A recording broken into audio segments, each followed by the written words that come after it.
Good afternoon. I'm Lori Montana with the Lincoln Forum, and on behalf of Wintrust, Lincoln Forum, and the Union League Club of Chicago, we welcome you to this virtual event, the Graduated Income Tax. It's time to decide. As voters cast their ballots this year, we know it's extremely important to discuss this amendment to the Illinois Constitution that would allow lawmakers to set a graduated income tax rate to replace the current flat rate. Today's discussion will take a deep dive to explain the graduated income tax and how it may affect each and every one of us. We have strong experts on both sides of this issue. So join me in welcoming Vote Yes for Fairness Chairman Quentin Fulks, former State Senator Dan Biss, Treasurer of the Coalition for Jobs, Growth, and Prosperity, Greg Biss, and State Senator from the 38th District, Rezn. And now I'd like to turn it over to our moderator and partner for today's forum, one of Chicagoland's most respected business and community leaders, founder and CEO of Wintrust, Ed Waymer. To you, Ed. Thank you, Lori. As mentioned, I'm Wintrust founder and CEO. I'm privileged to act as moderator today. Hope to do a better job than Chris Wallace did, but I'm sure this will be a much more civil crew we're dealing with. I want to start by thanking the Lincoln Forum and the Union League Club of Chicago for partnering with us in this event. Thank you also to our esteemed panelists, Illinois leaders and policymakers who have a lot of expertise to share. Our hope is that you will log off today with the information you need to make an informed decision about Illinois' graduated income tax amendment. This isn't about politics today. This is about all of us doing our part to make sure everyone is armed with the information to make the right choice for themselves. Chicago's Bank, we believe it's our responsibility to support this area and strengthen it any way we can. Education is powerful, and informed citizens can help shape our home for the better. We're proud to do our part and form partnerships with organizations like Lincoln Forum and Union League to pull this stuff off. So thanks for joining us. And now with further delay, I'd like to ask each of our panelists to spend a few minutes introducing themselves and share their position on the income tax amendment. Let's start with Senator Sue Rezn.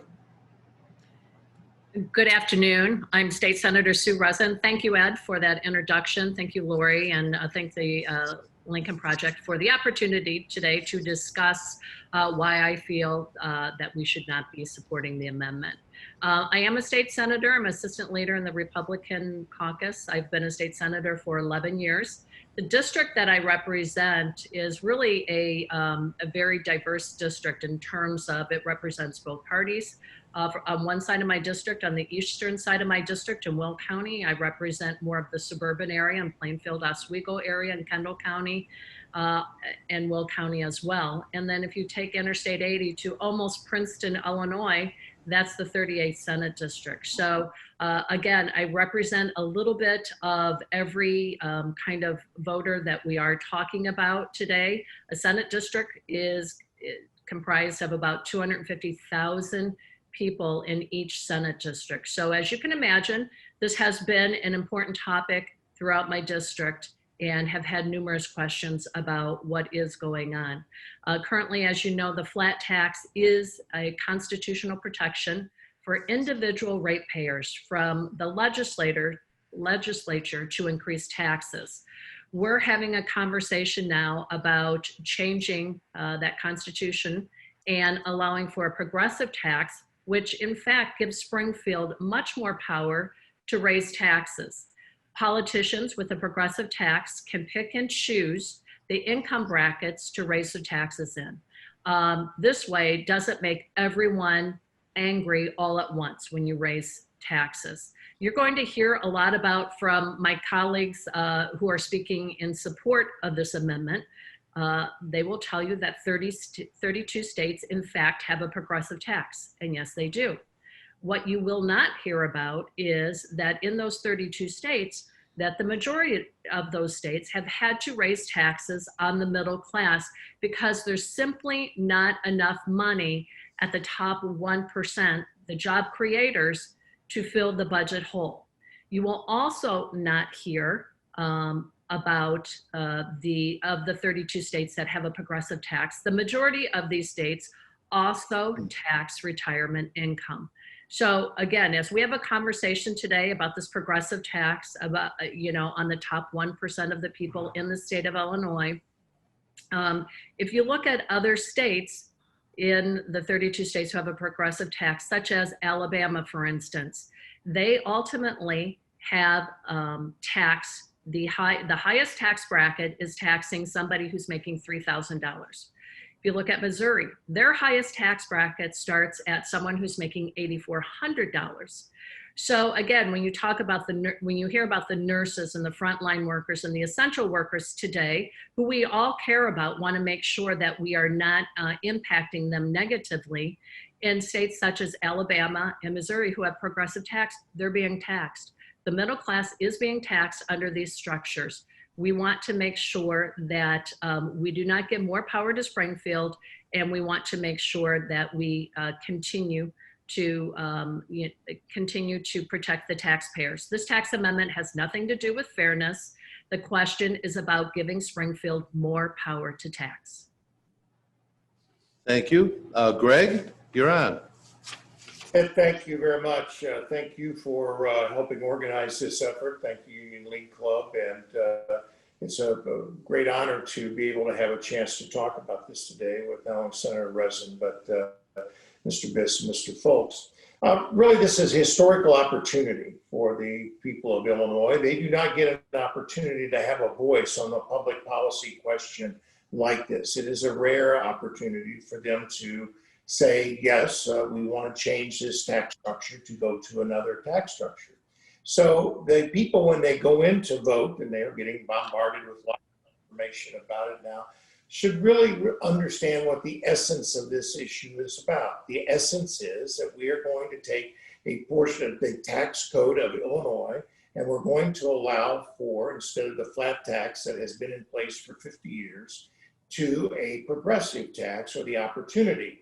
And the Springfield politicians showed immediately upon the passing of the amendment to be placed on the ballot last year, they went ahead and passed rates, and so that people could see what their first pass at what this would be. There's no guarantee that that will be the law by the time, if this were to pass, but they did put those provisions out there. What those provisions show is that we will have, after this passes, especially on businesses and small businesses throughout this state, some of the highest rates in the country. Illinois will see a very high corporate rate. It will see also a very crushing rate on small businesses like farmers, small entrepreneurs who are doing business that are passed through entities. And so when you make this change, it does give the legislature, as Senator Rezn pointed out, much more ease to be able to, quote, pick and choose winners. Tax policy does that all the time at the federal level and at the state level with various exemptions. What you will have is an opportunity each May, when a General Assembly is coming down to its waning days and its need for additional revenues, the opportunity to either expand the number of people that will be under this or to change the rates to make it higher. And I think that's something that people should always keep in mind as we go forward here. And what has the track record of Springfield been?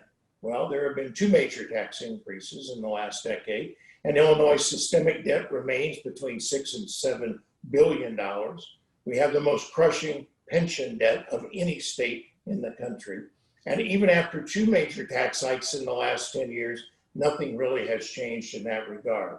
The propensity of legislators to spend is there. The flat tax has been a provision, as the founders who put this into the 1970 Constitution, a regulator in trying to keep those taxes at a level and make sure that taxes are only raised when it's absolutely necessary to fill legitimate revenue needs. Thank you, sir. Now we can hear from Quentin. Thank you for the opportunity to speak with you all today, and Greg, Senator Rezn, Biss. It's great to be on this panel with you guys to discuss this issue, and I want to thank the Lincoln Forum for putting this event together. with less than 3 weeks to go in this election, it's critical that Illinoisans understand and know the facts about the fair tax. There's been a lot of noise and misinformation about the fair tax over the last several months. So that I want us all today to try to focus on what the fundamental issue at the center of the question is here. And it's, do we believe that it's fair that a nurse or a grocery store clerk pays the same tax rate as a billionaire? If you think that it's unfair that a single mom working 2 minimum wage jobs to put food on the table is paying the same tax rate as someone who made over $1 billion last year alone, then you should vote yes for the fair tax. The fair tax is something that we believe will put us on a path to set things right in the state of Illinois and bring our broken tax system in line with one, as the senator has already pointed out, that a majority of states and the federal government use. It is also going to give 97% of Illinoisans a tax cut. The only people who will see increases in their taxes are those individuals making more than $250,000 a year, or a small business owner making more than $250,000 a year in profit. And with the revenue from the fair tax, we can put it towards generating paying down our budget deficit and funding critical social services that a lot of families in the state rely on. It can help the state meet our need to fund education, which the state of Illinois has simply gotten out of the business of, as we fund education on a national average of around 25% instead of 50%, which has put that burden on homeowners and business owners. The #1 tax burden on people in the state of Illinois is property taxes, and having more money to go into the education system to pay that down will help alleviate property taxes in the state. And again, this is not us trying to say, or you won't hear me argue today, that the fair tax is a solution to fix all of the state's problems. The state of Illinois had crushing budget deficits before COVID, and unfortunately the coronavirus pandemic has made that worse. But we can't continue to sit back and say that we should just keep the status quo, because that's what we have. We can't continue to reject policies that are going to help lower and middle income families in the state of Illinois, whether it be the minimum wage by putting more money in their pockets, or whether it be this tax system or graduated fair tax that is going to give them a tax cut while asking the wealthiest of us to step up and pay a little bit more in taxes. And so the fair tax is the next step that we need to get our state back on track. And so I look forward to continuing the discussion today with you all. Thank you. Dan? Ed, thank you very much. Thank you to the Lincoln Forum for including me. It's a pleasure to be on this panel with 3 other distinguished guests. My name is Daniel Biss. I was in the legislature for 8 years. I joined the legislature when we were in 2011 in the depths of the worst economic situation between the Great Depression and the current one. And served through rocky times, including more than 2 years during which we had no budget at all.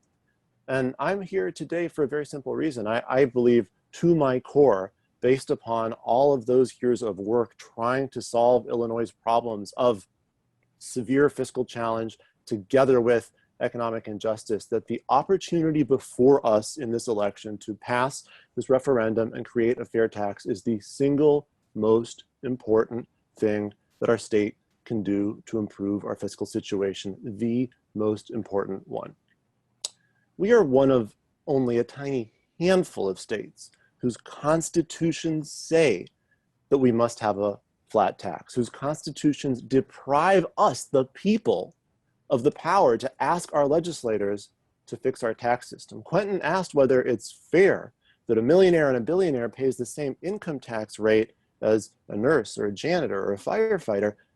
That's a good question, but I have a more depressing question for you. Is it fair that a typical millionaire or billionaire pays double the tax rate of the poorest people in Illinois once you take into account not only state income tax, but all state and local taxes, including property and sales taxes and fees and so forth? We are in a situation where our tax system all in is not flat. It is actually tilted in favor of the very wealthy against working families, the middle class, and the poor, simply because the one tool that we could use to introduce some fairness into an otherwise broken, unfair tax system would be a fair income tax, which is prohibited by the Constitution, as is done by almost no other state.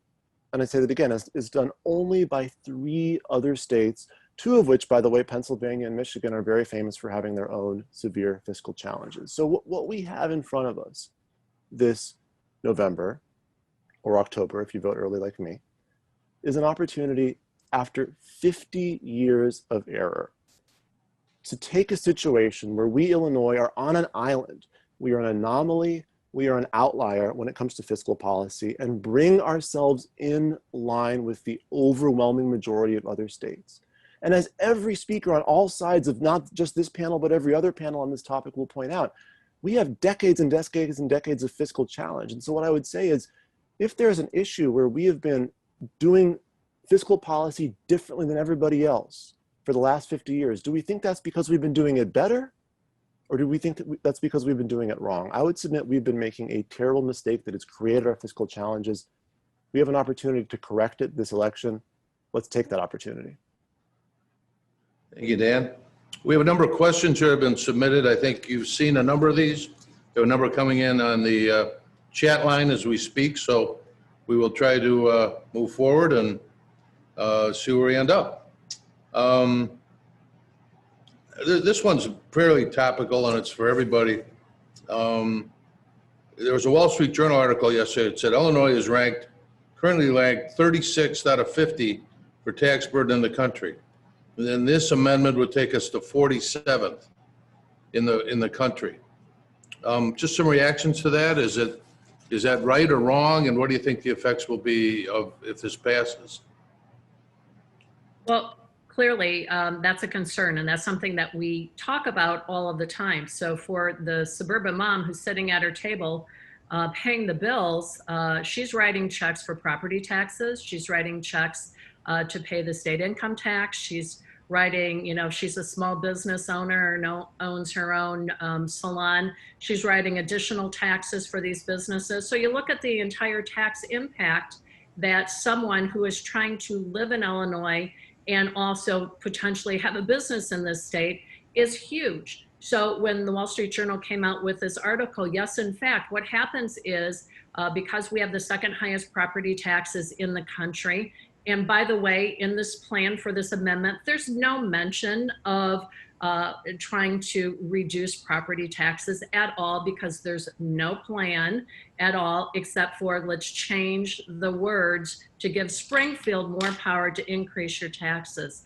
But yes, what would happen is, according to the Tax Foundation, by changing the tax structure to a progressive tax and raising again, additional revenue on the top, just, highest earners, the state of Illinois will rank 47th in terms of tax impact. All of the different taxes we have to pay just simply by living in the state and having a small business in the state. It's a huge burden. I hear every day from my constituents, why are you going to raise our taxes again? Yeah, if I could weigh in as well, Ed, I think it's the question of what our tax impact is in Illinois is a question of who we're asking about. And there are a lot of people in Illinois whose taxes are too high. And I think Sue's right to talk about our high property taxes as a real problem. By the way, there is already modest property tax relief built into this plan, and that can only expand significantly if we fix our education funding system. But the bottom line is that, if you ask a middle-class family in Illinois if they feel like they're paying too much in tax, if their property taxes are too high, they'll say yes, and they're right. And what I tell them is, if you're a middle-class family in Illinois and you want a tax cut, you've got a couple options. You can move to Wisconsin, or you can become a millionaire. Because in either one of those situations, you'll be paying less than a middle-class family in Illinois pays today. The purpose of this amendment is to say that there are lots and lots of people, millions of people in Illinois, who are unfairly burdened by this system. If we want to change that, we have to change the structural cause of that problem. And that got written into the Constitution 50 years ago. So I would say that if we're concerned about the impact of our tax system on the people who I think most of us are most concerned about, which is to say middle-class families, people struggling to get into the middle class, small businesses, voting yes is a solution to that problem, not an exacerbation of that problem. And Ed, also, if I could just quickly, I also, that article that's being mentioned, I do think it takes into account the overall tax burden, as the senator said. But I do think it's important for us to see how all these things are connected. And I think that Senator Biss hit it on the head when we talk about property taxes. I think that you know, the decisions that the politicians make in our state have grave effects on what we have to do. I think that we saw the state go without a budget that forced local municipalities to have to get into the business of borrowing money to pay for services, that things that people depended on. And again, we talk a lot about, you know, someone in the suburbs who's looking at their property tax bill. But I think we should also focus on those individuals who simply can't even get into the business of owning property because fees are so high, or because they don't have the jobs that they need in their communities to be able to make the kind of money that someone in the suburbs could. And so I would also point to a study that was done by the Institute on Taxation and Economic Policy that said for the past 20 years, under the flat tax, Black and Hispanic families in the state have paid roughly $20 billion or $4 billion more under the flat tax system in the past 20 years, while the top 3% of families in the state of Illinois have built their cumulative wealth by $7.5 billion. So this isn't asking the politicians in Springfield to sign any grants or give out anything to these communities, these Black and Hispanic communities. This is money that would have stayed in their community just simply by the tax system that we changed. So we should dispel this notion, and we can talk all day about states that have this or states that have that. Currently, Illinois doesn't tax retirement income. A lot of states do that. Currently, some states have had high minimum wages. We had to claw tooth and nail to get that done here in the state. We can't continue to look at and compare states simply just looking at it. Some of these states have lower options because they've had additional options at their disposal because they haven't been hamstrung by having to have a flat tax system in place, which is what is happening in the state of Illinois. So I do feel and understand that the property tax burden is very high on a number of individuals in the state, but we also need to be looking at those individuals who are simply trying to climb to be into what we consider and talk about as the middle class, and the flat tax simply does not allow them to be able to do that. Greg, you got anything you want to add? Well, the only thing I will add is that basically it is good to hear the other side talk about all of the other burdens that taxpayers have in Illinois. We clearly do. The property tax system, which is one of, I think, the main drivers of causing people to look at other places, has not really been looked at or seriously attacked at all. And unfortunately, the $3.5 billion that are going to be raised, this is passed by the estimates that it will generate. None of that is really going to go toward property tax reform. It's really not going to go toward local government's other problems. It will be taken by the Illinois General Assembly, if history is any sort of path to what we see, and it will be divvied up under the current programs. And like the two previous tax hikes that were there, well, no longer, we will still have our debt. We will still have a pension issue. And I hope we get into an explanation of, if you have a $6 to $7 billion systemic debt in this state, how is $3.5 billion, however you wish to generate it, you can generate it tomorrow by raising the flat tax. But if you generate it this way, where are you going to fill up the rest of the hole, and what other taxes are going to be looked at? I think people need to contemplate that issue as they get ready to vote on this. Yeah. Thank you. And I'd like to also mention the governor in his speech, in his budget address this year, announced an additional $10 billion in new spending. Now, believe me, there are many things that we need to be addressing and spending money on. But we simply, this $3.5 billion that's being proposed from the change in progressive tax and tax the millionaires, and as Greg mentioned, will give us, I would say, a very optimistic estimate of $3.5 billion into our budget, will be gobbled up in days in Springfield. And then what happens is, then there will be another reason to go to the people making less than $250,000, by the way, aren't the millionaires, they're farmers in my district. And so now you're going to hear, well, we need more revenue, so we're going to go down to the next income tax bracket, and then the next income tax bracket. Before long, that's how Alabama now is their highest tax bracket, is taxing $3,000 of income. And Missouri's taxing someone who makes $8,400. That's the highest tax bracket. So, I get this whole narrative of we're only taxing the millionaires and the billionaires, but in reality, that is not near enough money to get us out of and balance our budget even before COVID. I'd like to have a conversation about where we are after COVID, but Anyway, Yeah. I'd like to add that. You brought up an interesting dichotomy here. Is a revenue problem or a expense problem, I guess. As proposed, the plan would set aside less than 10% for pensions. That, given the pension issue, it seems like that's a bucket of sand on the Sahara right now. Right. But were there other issues considered when this bill was brought up, when this amendment was brought up, related to other fixes or other things we could do other than raising taxes, or in concert with that would help or give people at least some faith that this isn't, what the state senator just ran out isn't really going to be the case? Yeah, let me jump in here, because I do think it's really, really important to kind of be clear here. Quentin did an admirable job, in my opinion, of saying, listen, this is not going to fix everything.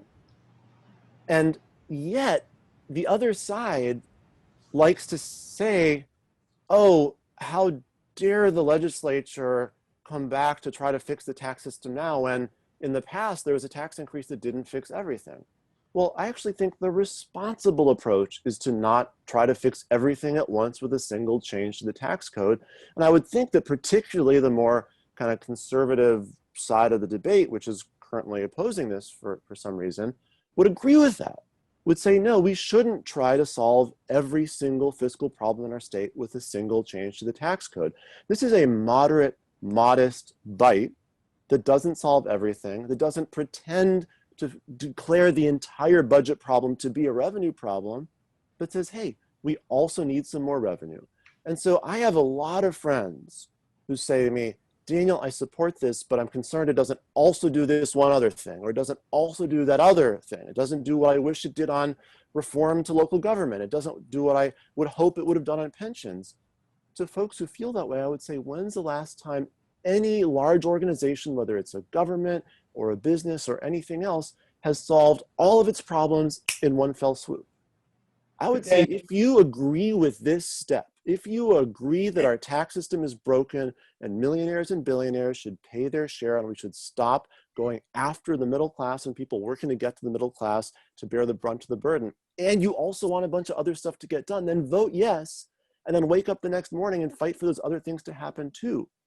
There's no reason to try to pin the entire extent of the state's budget problem on this one issue. But if we don't do this, we'll just be worse off, and that doesn't help anything.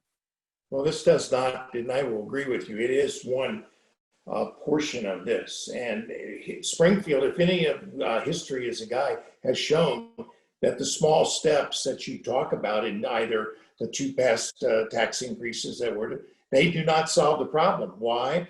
Because of the insatiable appetite of government, that it wants to continue to grow, that there is an unwillingness to slow down the growth of government, and especially in this pandemic that we are looking at people having to work our way out of, that the small businesses that we see boarded up, every strip mall that we pass by that are not reopening, all of the people that have had to take and tighten their own belts, and they look at government, and this government did not ask its state employees to forego tax or pay hikes this year, as New York and California has done. There has been no furloughing or slowing down the growth of government or asking people that they would have to step aside and tighten the belts in time. They look at government and say, it's different somehow, different from what me as a small business owner and having to lay somebody off.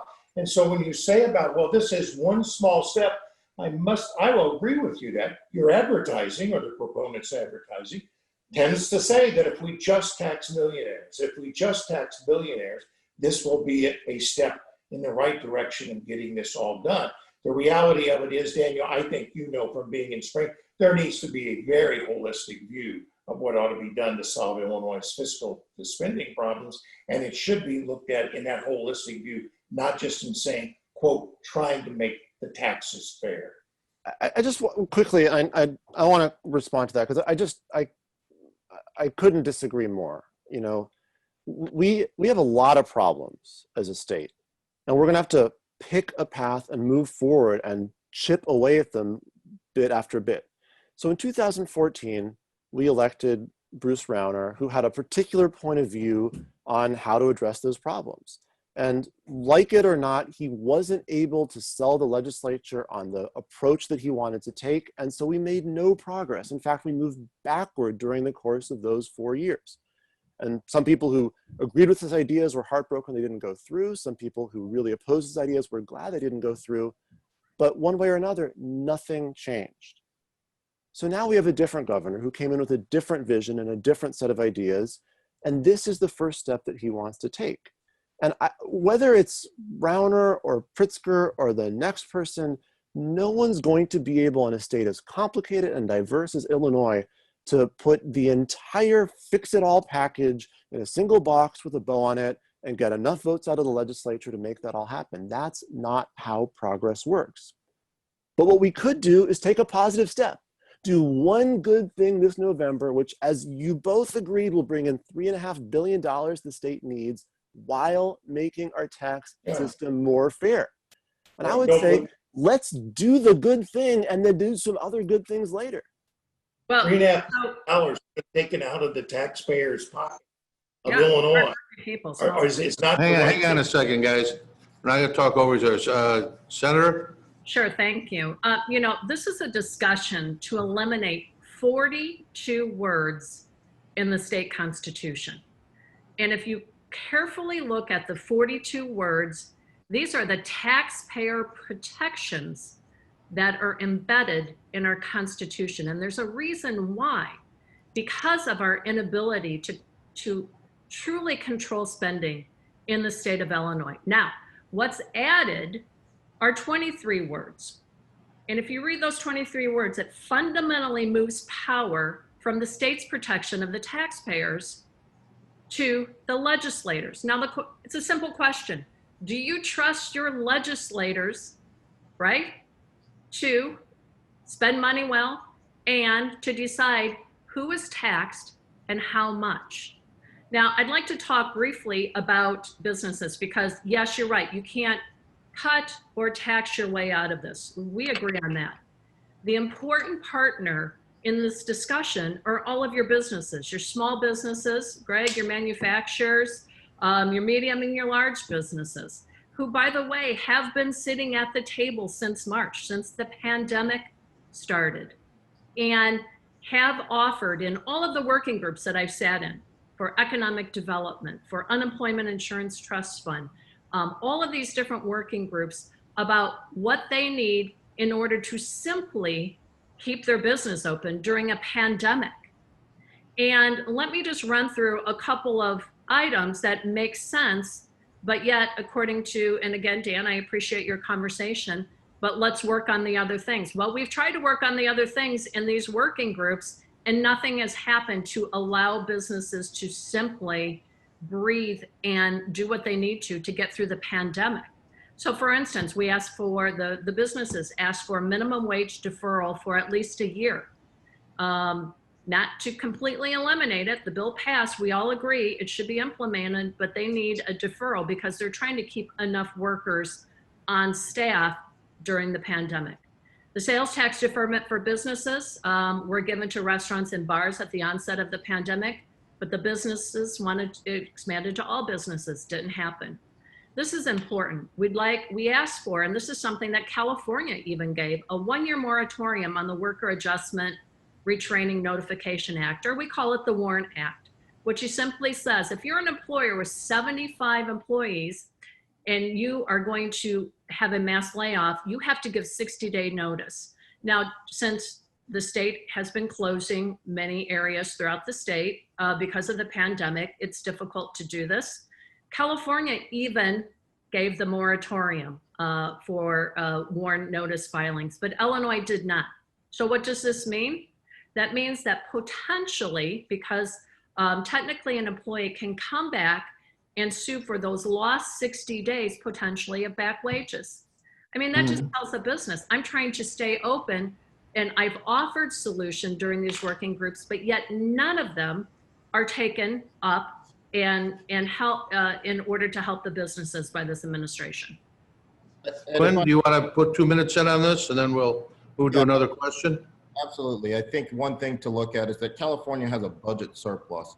California also has a top tax rate of 13.3%, if I'm not mistaken. California does a lot of things that Illinois cannot do, because we don't have the revenue streams, we don't have the resources that we need to be able to do them. And it's because we are being hamstrung by our current tax system.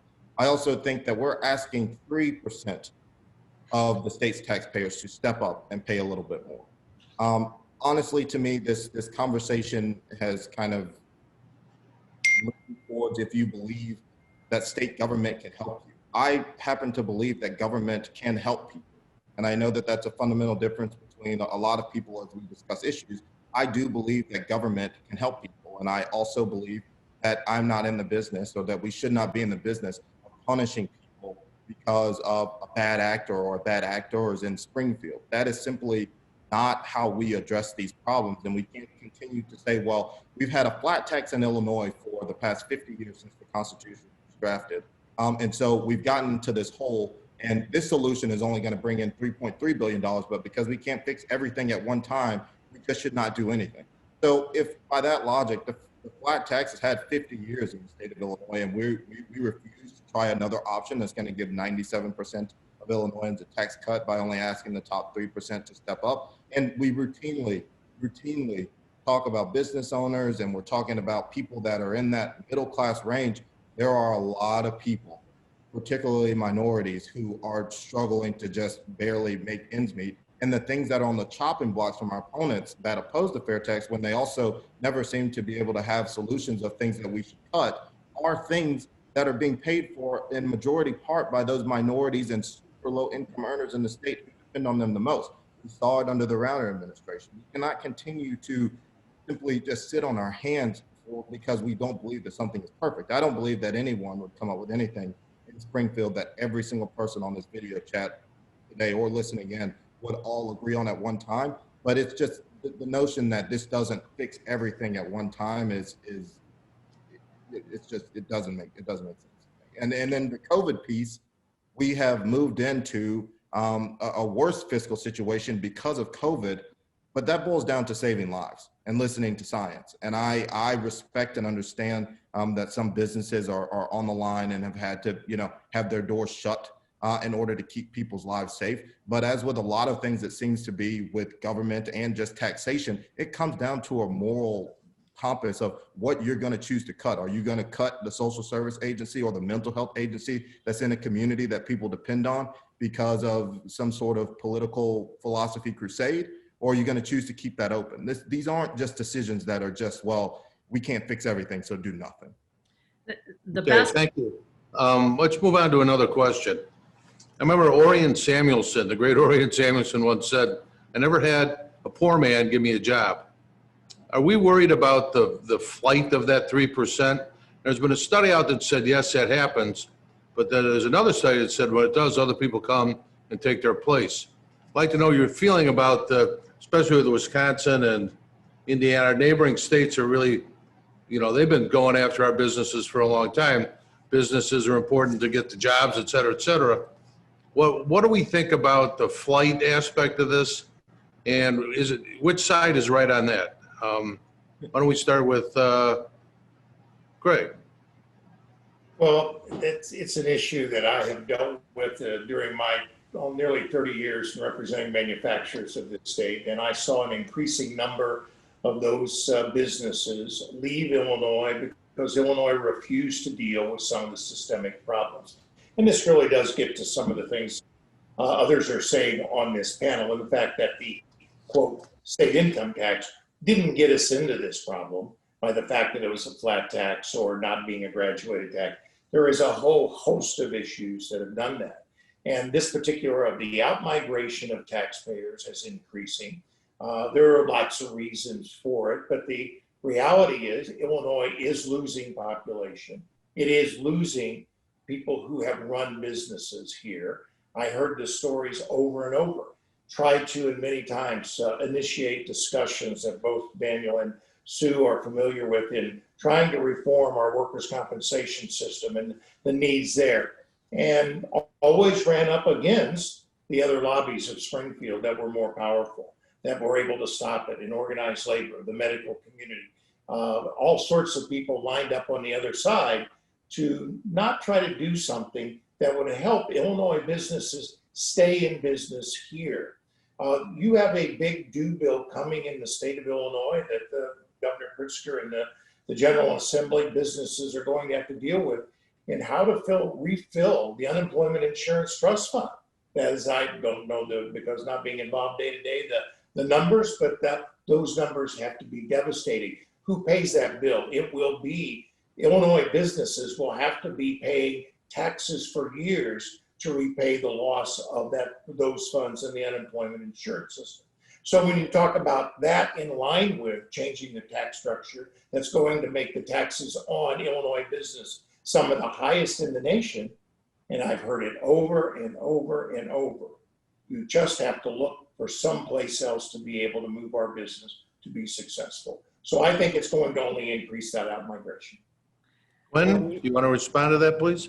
Yeah, I mean, I guess I would reframe the way that you asked your original question, and Okay. I would probably ask you if a poor man could offer anybody, or poor rich man could offer anybody a job. The simple fact is that the individuals who are fleeing the state of Illinois are minorities, and they're fleeing the state of Illinois because the state of Illinois has failed them. It's failed to educate their kids properly because we don't have revenue to put into the education system. The state of Illinois has failed them to produce jobs and opportunity in the communities that they live. And the state of Illinois will continue to fail them and hamstring them as long as we have this flat tax system in place. So again, the focus is on small businesses or business owners leaving, which I have not seen the data on that, but what I have seen numerous articles on is what is entitled Black Flight, which is minorities fleeing the state of Illinois in droves because of a state that is failing them on all fronts. And the fair tax is trying to not only give those individuals a tax cut, but also bring in additional revenue that can go to solving some of these problems. So I disagree with kind of not the premise of the question. We are losing population, but I think that we should pay attention to who that population is.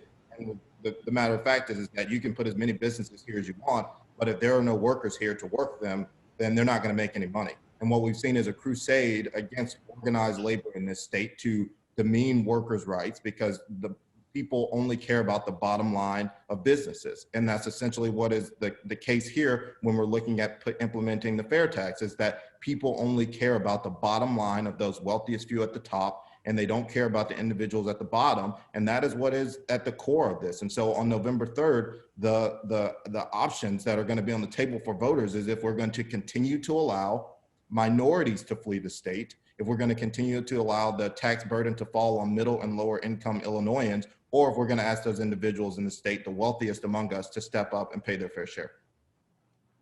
I don't think I get an answer I thank you for those perspectives. I get where you're coming from, but do you think that the 3% are going to pick up and leave and they'll be replaced or not? A big issue is that the pro side says, or the against side says, everybody's going to leave, and that 3% is going to, that $3.5 billion is going to go to nothing. You're going to have to raise it up. The article said that people come and take their people's places. Do you think? Well, what do you think the net of that's going to be, in or out? Ed, one of the great things about the fact that this proposal is so moderate, frankly, so similar to what's been done so many times by so many other states, you got a ton of data. You got a lot of states to look at. And the lesson from that is clear, that states that have enacted tax structures like this one have not seen significant upticks in outmigration. In fact, many of them, for example, Minnesota, which enacted something a top marginal rate quite a bit higher than this, less than a decade ago, they saw an increase in revenue that outpaced their expectations, and they saw unemployment drop, and they saw their population go through the roof. To the extent that if you talk to folks in Minneapolis now, their most difficult policy problem is how to create enough housing for all the new people there. The truth of the matter is, and I think Greg actually explained it very well, the narrow question of what this particular tax rate or that particular tax rate is in isolation is not the main question. The question is, what kind of environment are we creating? Are we solving our problems? Are we providing adequate public services for people and for businesses?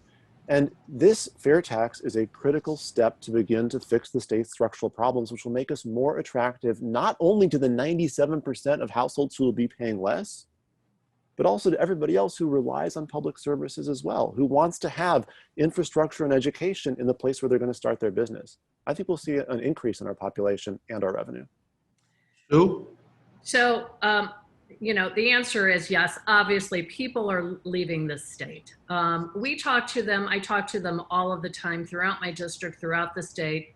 And especially businesses. They talk about the challenges of all of the different taxes that they have to pay, the regulations that they have to go through, and the unknown simply of a state who cannot seem to balance its budget and make the structural changes that we need to have. Now, we all agree, you can't tax your way out of this and you can't cut out of this. So what is the common denominator that's different in other states? Well, in other states that are well run, yes, they do spend within their means, they balance their budget, but they also encourage businesses to invest capital. They encourage businesses to hire more people, to increase the economy. That's important because they'll stay there. And to your point, Quentin, yes, people are leaving as well. They're going to other states because they're following jobs. That's why they're moving to other states, because the job opportunity in another state is much stronger. They have the ability to get jobs in other states. They're also leaving the state because of the high property taxes. That is a definite given. And again, let me remind you, in this amendment, there's no plan. They simply want to change the way to tax citizens and move it from a protection in the Constitution for taxpayers and give the power to the legislature in Springfield, who cannot balance a budget, hasn't balanced a budget. And by the way, Springfield's been controlled by the supermajority for a multitude of years, for decades. I know you like to throw out Governor Rauner and education. Let me just make one comment. Under Governor Rauner, we put $1.5 billion. I sat on the education funding committee that changed the funding formula. We added $1.5 billion back into education because it should be the priority of the state. So I just want to put that to bed. One last comment and I'll let you move on. Let's talk about workers' comp, because this is a huge issue for businesses. Businesses will tell you they can have a similar business in the state of Illinois and go right across to Indiana, and they're paying a quarter of the cost for their workers' comp costs in Indiana versus Illinois. That's a huge amount of money. So what happened this year under the governor, instead of trying to address issues to keep businesses here so they will create jobs, so we will get more money into the budget so we can balance our budget, the governor tried to impose through JCAR, which I sit on, an administrative rule which automatically presumes that in the workplace, if you get COVID, that you received it there. If you're exposed to COVID, you can file for unemployment. That would have doubled the cost of the workers' comp program. I mean, these are just mind-boggling numbers that when you talk about businesses, they see this and they throw their hands up and they figure in Illinois, they can't get a break. This absolutely impacts everything going on in the state, and simply just raising taxes isn't, the pathway that we need to go down. I would just also point out that I'd throw Governor Rauner under the bus because Governor Rauner failed to do his job as governor of the state of Illinois and refused to pass budgets routinely that gutted agencies that lower and middle income people in the state have to pay. And those individuals are not leaving the state because of property taxes. Those individuals simply don't have any opportunities. You're right, they are leaving for opportunity because there's no resources that are coming from the General Assembly or from the state of Illinois to put into those communities because we simply don't have the revenue to do it. So again, I think that all the options that are on the table here, we're talking about something that's gonna bring in $3 billion annually and put into these communities to create opportunity. But in the absence of that, where is it coming from? This problem is just gonna persist. We hear it every single time that individuals are gonna leave the state. Oh, let's increase the minimum wage so that we can put more money into the pockets of and bring our state to a living wage. No, businesses are gonna balk at that. Businesses are gonna flee.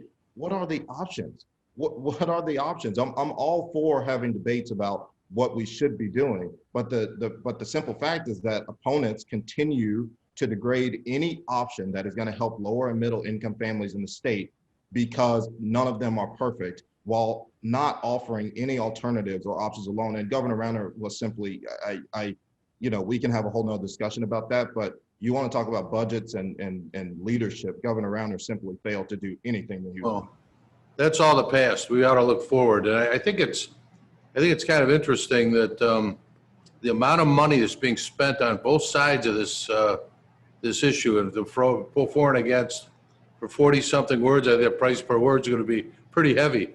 I think it shows that the patriot, or how much people love Illinois, and why we, in this day and age, we're all, we're so, it's just awful how far we've gotten, where the other sides won't listen to the other. But I mean, this is a situation where there's a lot of money going at it. There's some smart people on both sides who are for and against and willing to put their pocketbooks up to deal with that. Well, maybe we've got about 8 minutes left. Rather than go through the questions, I got a bunch of questions here, but I think a lot of them have been answered in your answers already.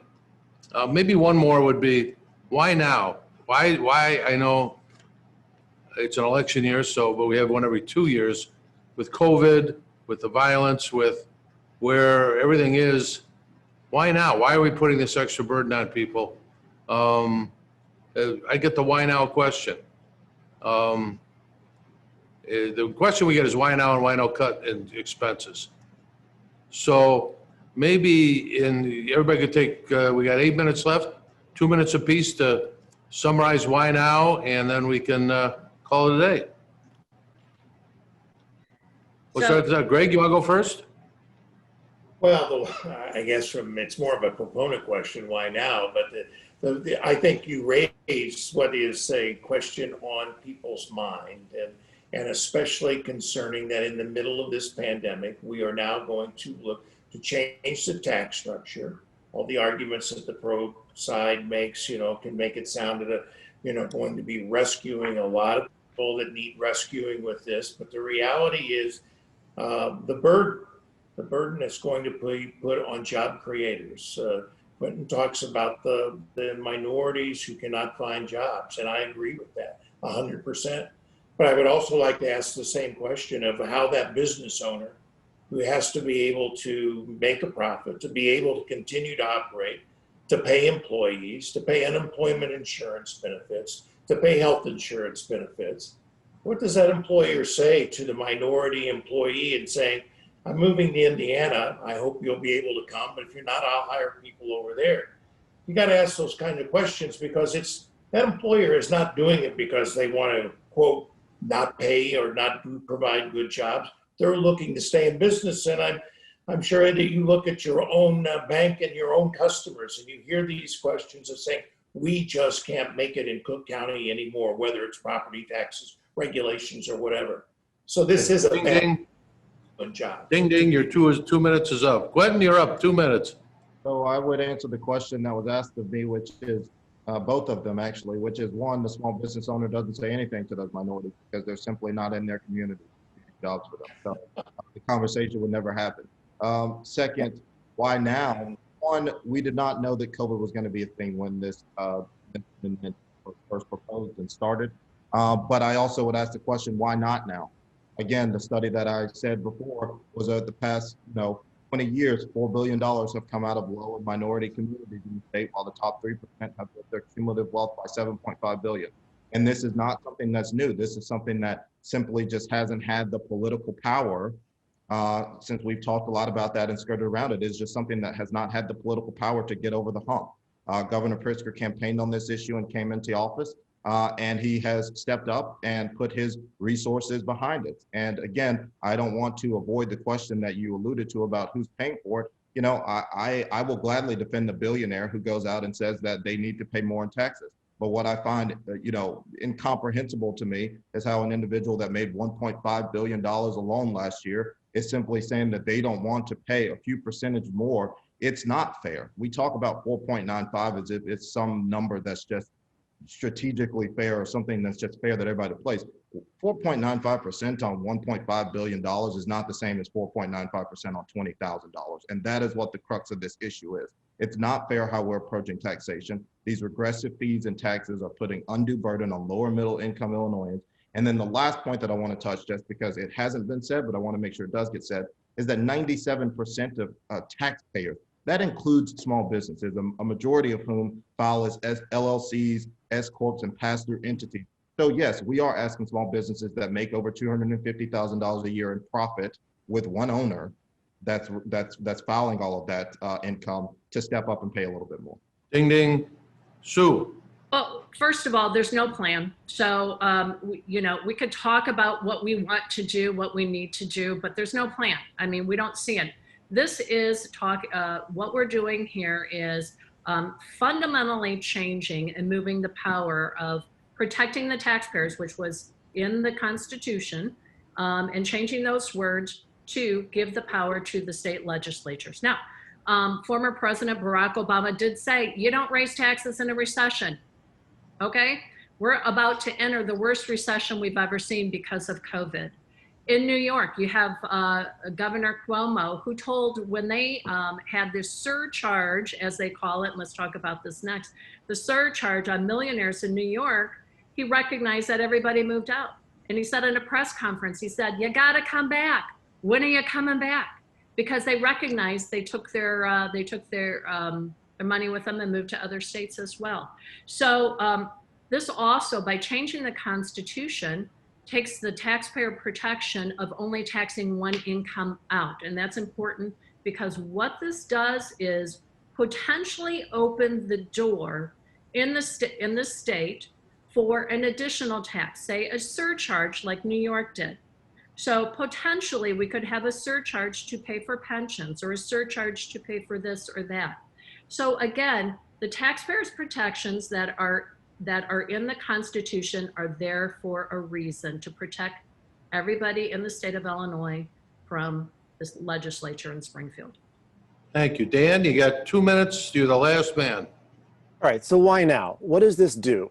It gives 97% of households a break. It asks millionaires and billionaires to pay a little bit more, and it gives the state money it needs. So what's happened during COVID? Millionaires and billionaires have made a bunch of extra money. They're wealthier than they were before the pandemic began. Most people are hurting, and the state has a huge fiscal problem. So quite frankly, why now? It's a perfect match for the situation that we find ourselves in. And by the way, there's a conversation to be had about how to close the rest of the budget gap, because this does not solve the whole problem. And those who want cuts will have their day to advocate for cuts. But in a time of huge economic downturn, to lay a bunch of people off from government jobs will simply exacerbate the problem. So quite frankly, this is needed now even more than it was needed before. But just to back up a second as we wrap up, I appreciated this discussion. It was a helpful discussion. It was an interesting discussion. Sue and Greg are good people, but as happens every time I'm involved in one of these conversations, I just couldn't help but notice how much of their time was spent talking about everything other than the issue in front of us, about workers' comp or about the budget, the spending side of the budget, or about pensions. And that's because they know that what we're proposing here is popular, to ask millionaires and billionaires pay a little bit more, to give 97% of households a break, and to bring in money that the state needs is something that most people agree with and most people want. And those other issues are worth talking about, but to say that Illinois is doing those other things badly, and therefore we shouldn't fix this thing that we're doing badly that we can't fix tomorrow, doesn't make any sense. There are 4 states that have this thing in the Constitution. It's not working for us, and we have a historic opportunity to change it. Let's do that now. Everyone, thank you so much. I hope you found this interesting and a fair discussion. We tried to keep it as neutral as we can, and that's the alarm. We're out of time, but thanks everybody. Thanks Lincoln Forum. Hope everyone found this informative, and get out and vote in November. Thanks so much. Have a great day. Have a great week. Bye-bye. Thank you. Yeah.